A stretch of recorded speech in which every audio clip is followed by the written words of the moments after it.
তো এখন আমরা দেখব আসলে কিভাবে আমরা গুগল ড্রাইভ ব্যবহার করে আমরা যে কারো কাছে আসলে যে কোনো ফাইল আমরা কিভাবে শেয়ার করতে পারি। তো এখন আমরা চলে যাচ্ছি গুগল ড্রাইভে। তো আমরা যদি কয়েকটি ফাইলকে একসাথে ট্রান্সফার করতে চাই তখন আসলে একটি ফোল্ডার বানিয়ে নিতে হবে। তো সেই ফোল্ডারটি বানানোর জন্য আমরা এখানে নিউতে ক্লিক করব। নিউতে ক্লিক করার পরে এই যে নিউ ফোল্ডার, আমরা এটিতে একটি ক্লিক করব। তারপর আমরা এখানে একটি ফোল্ডারে একটি নাম দিয়ে দিব। তারপর এখান থেকে ক্রিয়েটে ক্লিক করে দিব। তো দেখতে পাচ্ছেন ফোল্ডারটি কিন্তু তৈরি হয়ে গিয়েছে। তো আমরা এখানে ডাবল ক্লিক করে ফোল্ডারটিকে ওপেন করে নিচ্ছি। তো এখন আমরা যে ফাইলগুলোকে আসলে আমরা সেন্ড করতে চাচ্ছি সেই ফাইলগুলোকে আমরা এখানে নিয়ে আসব। তো এটি করার জন্য আমরা আবার এখানে নিউতে ক্লিক করব। নিউতে ক্লিক করার পরে যে ফাইল আপলোড এটিতে আমরা ক্লিক করব। তো এখন আমরা যে ফাইলগুলোকে সেন্ড করতে চাচ্ছি সেগুলোকে এখান থেকে আমরা সিলেক্ট করে দিব। একটি একটি করে আমরা এখান থেকে সিলেক্ট করে দিব। তারপর আমরা এখান থেকে ওপেনে ক্লিক করে দিব। তো এই যে কর্নারে দেখতে পাচ্ছেন ফাইলগুলি কিন্তু এখানে আপলোড হচ্ছে। তো এখানে আপনার ফাইলের সাইজ বড় হলে কিছুটা সময় বেশি লাগবে। তো এখানে কিছুক্ষণ আপনাকে ওয়েট করতে হবে। তো দেখতে পাচ্ছেন ফাইলগুলো কিন্তু এখানে আপলোড হয়ে গিয়েছে। তো আপনি আরও ফাইল চাইলে আপনি আবার এখান থেকে নিউতে গিয়ে আপনার ফাইল আপলোডে গিয়ে আপনি আবার এখানে কিন্তু ফাইলগুলি অ্যাড করে নিতে পারেন।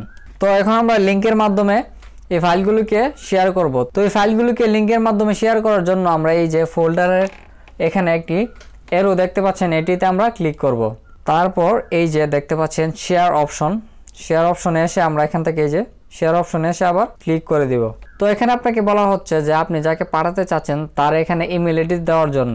তো আপনি যদি কোনো সিঙ্গেল ব্যক্তিকে পাঠাতে চান তাহলে তার ইমেল আইডি কিন্তু এখানে দিয়ে দিতে পারেন। তো আমরা কোনো ব্যক্তিকে পাঠাবো না, আমরা এখানে একটি লিঙ্ক ক্রিয়েট করব যাতে করে এই লিঙ্কের মাধ্যমে যে কেউ আসলে এই ফাইলটিকে অ্যাক্সেস করতে পারে। তো এটি করার জন্য আমরা এখানে এই যে জেনারেল অ্যাক্সেসে আসবো। তারপর এখান থেকে এই যে রেস্ট্রিক্টেড দেওয়া রয়েছে, আমরা এখান থেকে গিয়ে এনিওয়ান উইথ দ্য লিঙ্কে আমরা এই অপশনটি সিলেক্ট করে দিব। তো এখানে আরও একটি অপশন রয়েছে, আপনারা এখানে এসে এই অ্যারোটিতে ক্লিক করবেন। তারপর এখানে দেখতে পাচ্ছেন যে রোল, মানে এই লিঙ্কের মাধ্যমে যে এই ফাইলগুলিকে দেখবে সে আসলে কিভাবে দেখবে, সে কি শুধুমাত্র দেখবে নাকি কমেন্টও করতে পারবে নাকি এডিটও করতে পারবে। তো আপনি আপনার মন অনুযায়ী কিন্তু আপনি তাকে একটি রোল দিয়ে দিতে পারেন।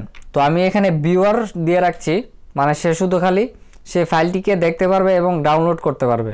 আর এখান থেকে যদি আমরা এডিটর দিতাম তাহলে সে কিন্তু এই ফাইলগুলোকে এডিটও করতে পারতো, মানে সে এই ফোল্ডারে আরও নতুন ফাইল অ্যাড করতে পারতো, ডিলিট করতে পারতো, এরকম করতে পারতো।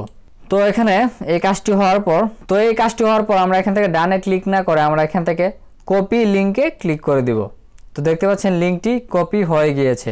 তো এখন যদি আমরা এই লিঙ্কটিকে এখানে পেস্ট করি, পেস্ট করার পর আমরা এখান থেকে কিন্তু এই ফাইলগুলিকে দেখতে পাচ্ছেন এখান থেকে কিন্তু আমরা অ্যাক্সেস করতে পারছি। তো এরকমভাবে এই যে কেউ কিন্তু এই লিঙ্কটি শেয়ার করে দিলেই সে কিন্তু এই ফাইলগুলিকে অ্যাক্সেস করতে পারবে। তো আশা করি বন্ধুরা আপনারা বুঝতে পেরেছেন কীভাবে আসলে গুগল ড্রাইভের মাধ্যমে যে কোনো ফাইলকে। তো বন্ধুরা এভাবে কিন্তু আমরা যে কারো কাছে যে কোনো ফাইল আমরা শেয়ার করে দিতে পারি শুধুমাত্র এই গুগল ড্রাইভের একটি লিঙ্কের মাধ্যমে। তো আশা করি আপনি এই গুগল ড্রাইভের পুরো বিষয়টা বুঝতে পেরেছেন। তো অবশ্যই এই ভিডিওটি ভালো লাগে থাকলে এই ভিডিওতে লাইক কমেন্ট করতে ভুলবেন না। আর আপনি যদি এই চ্যানেল নতুন হয়ে থাকেন তাহলে কিন্তু এই চ্যানেলকে কিন্তু সাবস্ক্রাইব করে রাখবেন, কারণ এরকম হেল্পফুল টিউটোরিয়াল কিন্তু এই চ্যানেলে নিয়মিত পাবলিশ করা হয়। তো আপনি যদি ওগুলো মিস না করতে চান তাহলে কিন্তু সাবস্ক্রাইব করে কিন্তু আমাদের সাথে থাকবেন। তো দেখা হচ্ছে পরবর্তী ভিডিওতে। Until then, good bye.